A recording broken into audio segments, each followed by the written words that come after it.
기도학교 10번째 시간 선교를 위한 기도입니다. 여러분, 선교가 무엇입니까? 또 전도는 무엇이죠? 오랫동안 국내 전도, 해외 선교 이런 구분을 많이 했습니다. 이거는 옳지 않은 구분이에요. 전도는 복음 전도라 하여서요, 말 그대로 예수님 믿고 구원받으세요. 이 내용이 복음 전도입니다. 선교는 복음 전도에다가 사회 봉사가 포함되어져 있는 거예요. 이 땅에 선교사들이 왔을 때에 어떻게 하였습니까? 학교 세우고 병원 세우고 고아원 세우고 이런 모든 일들이 다 선교 활동들이죠. 그래서 선교는 전도를 포함하여서 더 넓은 개념이라 이렇게 보시면 되겠습니다.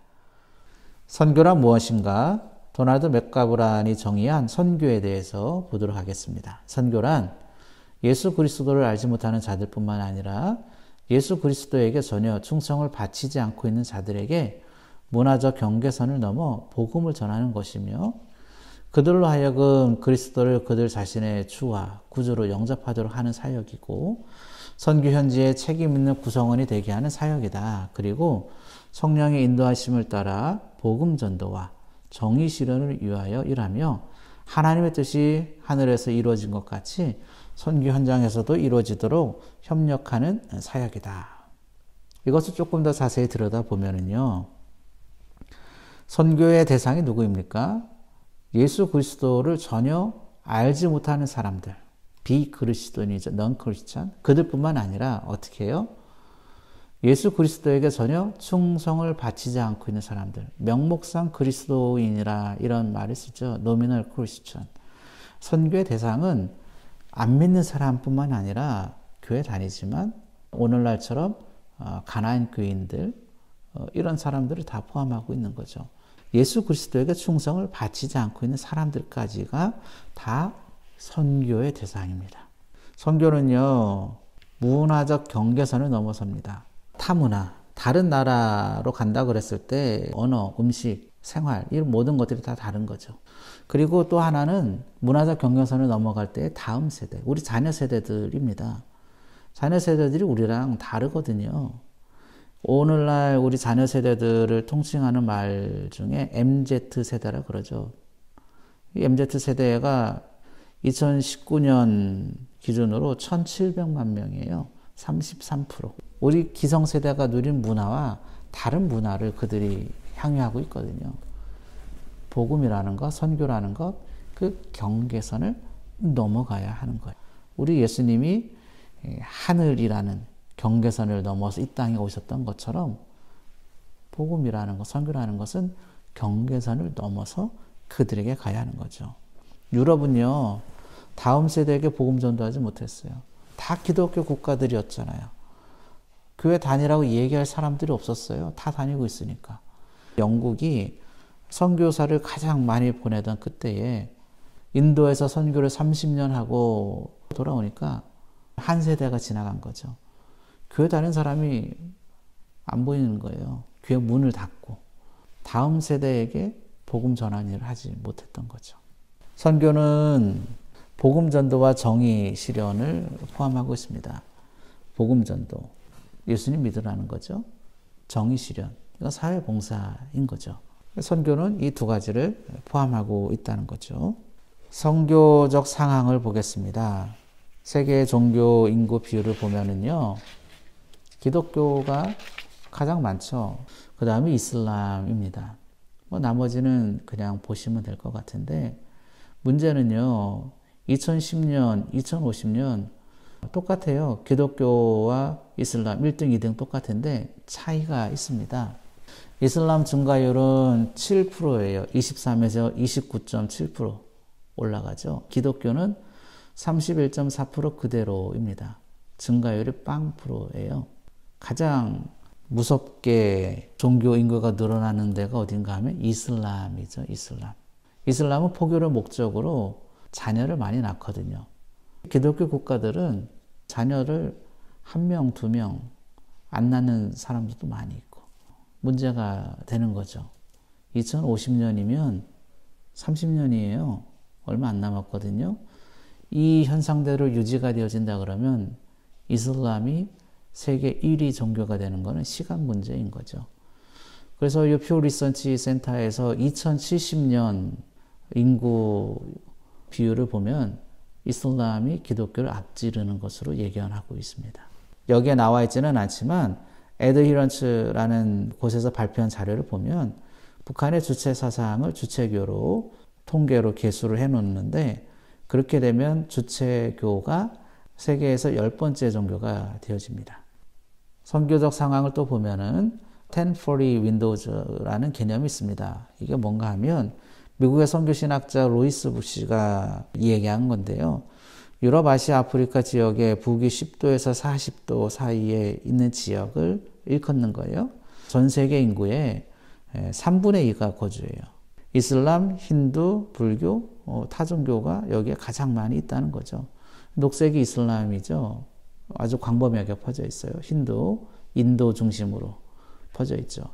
그리고 부디즘, 라오스, 태국, 캄보디아 뭐 이런 나라들, 그리고 넌 릴리전 중국, 몽골인데 공산국가를 이야기합니다. 종교가 없는 것으로 이렇게 표시가 되어 있어요.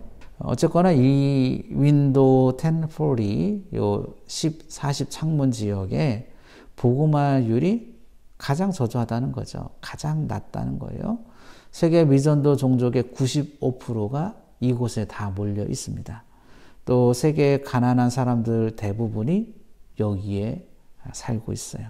그래서 이 지역을 위한 기도가 필요하다 이야기합니다. 이 지역들은 창의적 접근 지역이라 이런 선교 용어를 씁니다. 무슨 말인가 하면 선교사 신분으로 선교를 할 수 없는 곳이죠. 다른 직업을 가지고 또 아니면 NGO 활동가로 사업가로 이렇게 신분을 바꾸어서 선교 사역을 하는 그런 나라들입니다. 선교의 시작은 기도라는 거죠. 사도행전을 보면 주를 섬겨 금식할 때에 성령께서 바나바와 바울을, 요 사울이 바울이죠, 나중에 따로 세우라 하십니다. 이것이 안디옥 교회가 선교사를 처음 파송하게 된 배경이에요. 금식하고 기도할 때에 하나님께서 이 둘을 선교사로 보내게 하신 거죠. 기도가 곧 선교라는 거예요. 부흥이라는 것은 기도를 통해 시작되었다는 거예요. 사도행전 2장 오순절 성령 강림의 이야기죠. 그들이 다 성령의 충만함을 받았다 이야기합니다. 사도행전의 역사는 이 오순절 기도를 통하여서 시작된 거와 다름없는 거죠. 기도를 통하여서 일어난 부흥의 이야기들이 많이 있습니다. 1700년대에 일어났던 미국의 대각성 운동이 있고요. 1904년에 일어났던 영국의 웨일즈 부흥 운동이 있고요. 그리고 1907년에 우리나라의 평양 대부흥 운동이 있고, 이 모든 것들이 다 기도에서 출발했고요. 이것이 선교의 확장을 이루는 그 계기가 되었습니다. 선교사와 선교지를 이해하고 기도해야 합니다. 골로새서에 보면 바울이 골로새 교회에 이렇게 권면하죠. 하나님이 전도할 문을 우리에게 열어주사 그리스도의 비밀을 말하게 하기를 내가 구한다. 선교사와 선교지에 대한 이해가 없다고 그러면은요, 기도는 빈약해질 수밖에 없어요. 선교사의 가정과 또 그 사역지, 그 나라에 대해서 우리가 알고선 기도해야 돼요. 모르면 기도의 언어가 한계가 있거든요. 조금만 안다고 그러면 기도를 더 깊이 할 수 있겠죠. 바울이 로마 감옥에서 선교를 뭐 더 할 수는 없는 상황이잖아요.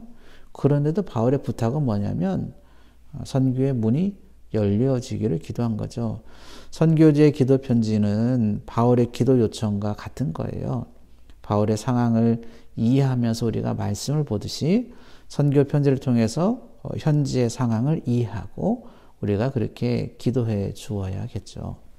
선교를 위한 기도의 제목은요, 세계 선교를 위한 성도들의 기도와 사랑이 겨자씨처럼 심겨져서 보내든지 가든지 선교사에게 동참할 수 있도록, 또 우리가 후원하고 있는 어떤 선교 현장 가운데 복음의 능력이 영광이 임할 수 있도록, 박해받는 그 자리 가운데에 믿음으로 승리할 수 있도록, 그리고 선교사의 건강, 재정, 자녀들, 가정 붙잡아 주시길 위해서 기도해 주시고, 급성장하는 이슬람 세력 막아 주시고, 무너진 세계교회들이 다시 힘을 얻을 수 있도록, 그리고 코로나 시대에 선교문이 닫히지 않도록 현지 사역 잘 감당할 수 있도록 기도해 주시면 되겠습니다. 소그룹 과제가 있습니다. 기도문, 모범 기도문 하시고 동행일기 쓰시고, 그리고 세계를 품은 기도 해주시면 되겠습니다. 보시면 여러 나라들이 있는데요. 세계를 품은 기도라는 사이트가 있어요. 군데 나라들만 제가 발췌해 왔습니다.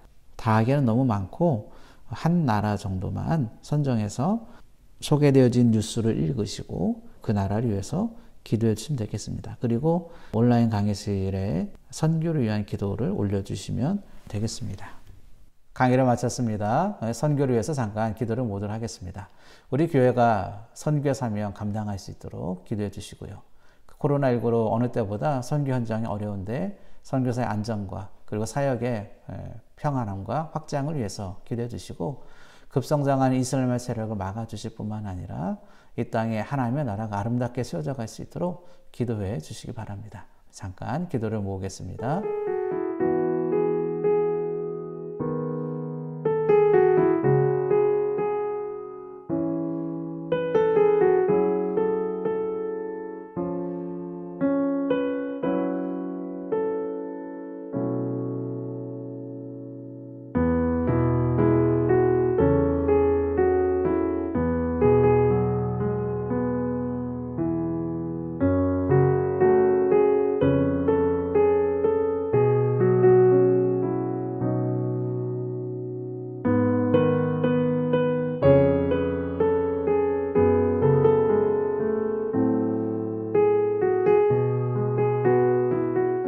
하나님 아버지, 선교의 현장 날로 어렵습니다. 교회가 땅끝을 향한 선교의 사명을 잘 감당할 수 있도록 사람들을 세워주시고 전도의 문을 열어주시고 사도행전의 역사가 이어지게 하여 주시옵소서.